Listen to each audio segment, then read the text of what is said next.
Ya, assalamualaikum warahmatullahi wabarakatuh. Apa kabarnya teman-teman semua? Hari ini mudah-mudahan semua dalam keadaan sehat walafiat ya. Salam sejahtera buat kita semua. Baik, hari ini saya akan menyampaikan terkait materi pengantar kurikulum 2013 PAUD revisi. Sebelum mulai, silakan kita berdoa dengan doa masing-masing. Bismillahirrahmanirrahim. Oke, K13 atau pedoman kurikulum PAUD nasional ya di Indonesia adalah masih menggunakan Permendikbud nomor 137 tahun 2014 tentang standar nasional pendidikan anak usia dini dan Permendikbud nomor 146 tahun 2014 tentang kurikulum 2013 PAUD. Oke. Nah, apa sih yang dinilai? Apa sih yang ingin dicapai dalam tumbuh kembang anak? Yaitu harus mencapai 6 aspek perkembangan. Teman-teman mungkin sudah hafal semua ya. Yaitu yang pertama nilai agama dan moral, fisik motorik, kognitif, bahasa, sosial emosional, dan seni. Ya, coba diulangi teman-teman. Nilai agama dan moral, ya. Fisik motorik, oke. Kognitif, bahasa, sosial emosional, dan seni. Oke, di K13 PAUD, di K13 ada yang disebut kompetensi inti. Nah, kompetensi inti itu apa? Yaitu dia kemampuan untuk mencapai STTPA yang harus dimiliki peserta didik PAUD pada usia 6 tahun. Jadi standar kelulusannya adalah terpenuhinya ya, tercapainya STPPA ini, standar tingkat pencapaian perkembangan anak ya. Dan kompetensi itu mencakup ada 4 kompetensi inti. KI1 sikap spiritual, KI2 sikap sosial, KI3 pengetahuan, KI4 keterampilan. Ada berapa nilai sikap di sini teman-teman? Ya, ada 2 nilai sikap, yaitu sikap spiritual dan sosial. Kemudian pengetahuan baru keterampilan. Oke, itu di kompetensi inti. Ini harus benar-benar kita pahami.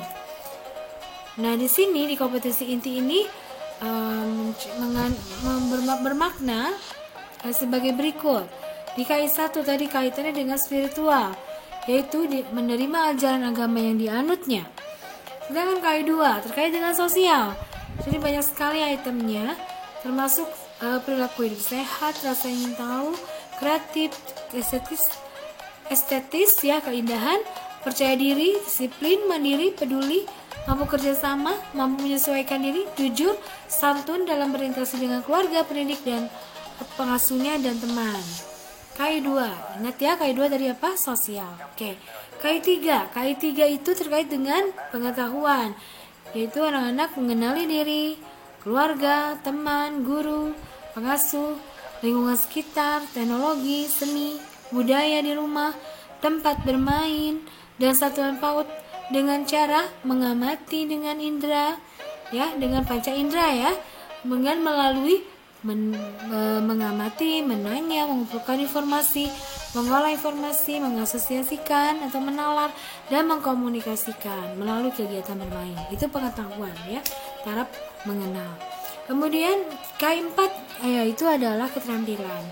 Jadi dia menunjukkan apa yang sudah diketahuinya, apa yang sudah dirasakan, yang dibutuhkan, dipikirkan. Jadi melalui kegiatan bahasa, musik, gerakan, karya secara produktif dan kreatif serta mencerminkan perilaku anak berakhlak mulia ya. Keterampilannya terkait dengan aplikatifnya dari pengetahuan yang didapatkannya. Oke. Nah, ternyata yang sudah kita pelajari yang sebelumnya teman-teman pasti sudah mendapatkan materi K13, itu sekarang mengalami revisi. Dan revisinya untuk komponennya tidak banyak berubah, tapi dalam pelaksanaannya ditambahkan beberapa substansi sesuai kecakapan abad 21. Ya, jadi mengikuti perkembangan zaman. Di antaranya adalah penguatan pendidikan karakter, gerakan literasi sekolah. Yang ketiga, penerapan HOTS, Higher Order Thinking Skill, untuk anak usia dini. Jadi 3 substansi yang ditambahkan ya untuk menyesuaikan kecakapan abad 21. Penguatan pendidikan karakter PPK atau gerakan literasi sekolah ya. Kemudian 3, penerapan HOTS ya, Higher Order Thinking Skill, untuk anak usia dini. Nah, kita pahami dulu apa sih paradigma pembangunan pendidikan dan kebudayaan. Nah, terkait dengan kecakapan abad 21. Di sini amanah untuk mencerdaskan kehidupan bangsa. Ya, itu sudah masuk ke dalam kita sudah masuk ke abad 21. Lifelong learning. Ya, pembelajaran seumur hidup. Ya, kemudian di sini diaplikasikannya melalui ada 3 komponen utama. Karakter, literasi, kompetensi. Karakter itu adalah kemampuan beradaptasi pada lingkungan yang dinamis. Ya, karena lingkungan itu tidak stuck, tidak flat, tapi bergerak terus. Kemudian literasi, kemampuan menerapkan kecakapan dasar sehari-hari melalui literasi. Dan kompetensi, itu kemampuan memecahkan masalah yang kompleks. Ya, ini membutuhkan kompetensi. Dan ini dilakukan di sekolah, keluarga, dan di dalam lingkungan masyarakat. Ya, ini paradigma untuk pembangunan pendidikan kebudayaan. Nah, apa kecakapannya yang diperlukan untuk menghadapi fenomena pergeseran abad 21? Tadi kita sebut sudah ada literasi ya. Literasi itu kemampuan menggunakan core skill untuk kehidupan sehari-hari ya. Di sini ada literasi membaca. Oke. Numerasi, pengenalan angka ya. Dan berhitung, numerasi itu. Literasi IPA atau sains, ya, pengetahuan sains. Kemudian TIK, teknologi informasi komunikasi, ya, supaya terkait dengan pengetahuan digital. Kemudian finansial, terkait dengan keuangan. Kemudian literasi budaya dan masyarakat, bermasyarakat. Nah, terkait dengan nasionalis juga, tentang kebudayaan juga. Oke, itu literasi dasar yang harus dikuasai di abad 21, ya. Kemudian kompetensinya, diharapkan siswa dapat menyelesaikan masalah yang kompleks. Oleh karena itu, dibutuhkan kompetensi anak bisa dapat berpikir kritis, kreatif, komunikatif, kolaboratif, ya. Tuh yang perlu dikembangkan kompetensinya. Bukan hanya siswa tapi guru juga. Berpikir kreatif, berpikir kritis, kreatif, komunikatif, dapat berkomunikasi ya, dan dapat bekerja sama. Kemudian karakternya seperti apa maksudnya? Jadi kemampuan siswa menghadapi perubahan pesat pada lingkungan ya tadi ya, beradaptasi dengan lingkungan yang dinamis. Jadi harus memiliki karakter yang rasa ingin tahu tinggi, inisiatif, gigih, adaptif, berjiwa pemimpin, kepekaan sosial dan budaya, dan lainnya. Nanti ada ya penjabarannya.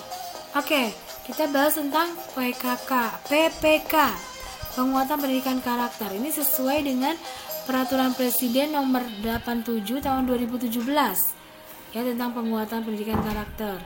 Serta gerakan nasional revolusi mental ya. Di sini untuk mempersiapkan generasi emas 2045. Nah, anak-anak didik kita ini adalah generasi penerus ya di tahun 2045. Mereka yang akan mempertahankan hidupnya ya, mereka yang akan meneruskan pembangunan bangsa. Nah, dengan menempatkan kembali karakter sebagai ruh pendidikan Indonesia, berdampingan dengan intelektualitas, PPK berperan dalam membentukkan generasi muda yang tangguh, cerdas, dan berkarakter. Di sini ya, 5 karakter utama PPK. nasionalis, religius, gotong royong, mandiri, integritas. Nah, di sini mengambil filosofi dari pendidikan karakter Bapak Ki Hajar Dewantara, Bapak Pendidikan Indonesia. Ada olahraga terkait dengan kinestetik, ya, kecerdasan kinestetik. Olah hati terkait dengan kolbu, bagaimana menjaga hati untuk tetap santun, beretika, ya, dan karakter-karakter lainnya. Kemudian olah pikir terkait dengan literasi, kemampuan berpikir, ya.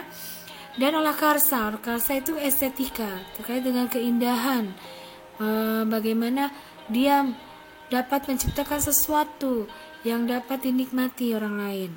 Oke, di sini nilai-nilai dari 4 olah ini, olah hati, olahraga, olah karsa, olah pikir, itu masuk ke dalam beberapa karakter yang nilai-nilai karakter, ya, yang ingin distimulasi, yang ingin dikembangkan, yang ingin ditingkatkan. Ini adalah dari religius, jujur, toleransi, disiplin, kerja keras, kreatif, mandiri, demokratis, rasa ingin tahu, semangat kebangsaan, cinta tanah air, menghargai prestasi, bersahabat, cinta damai, gemar membaca, peduli lingkungan, peduli sosial, tanggung jawab, dan lain-lain sebagainya. Nah, di sini ternyata karakter itu merupakan masuk ke dalam 5 karakter utama PPK, salah ya. PPK itu religius, nasional, mandiri, integritas, dan gotong royong. Oke, apa sih yang sudah kita lakukan selama di TK dan PAUD? Contoh implementasinya, kalau religius, berdoa sebelum sudah kegiatan, praktik ibadah, sedekah, dan lain sebagainya. Kemudian nasionalis terkait dengan apa, ya, kita sudah mengenalkan upacara bendera, terus mengenalkan budaya-budaya kedaerahan, ya, terus dekorasi kelas dengan tema nasionalis, memperingati hari-hari besar nasional, ya, seperti 17 Agustus.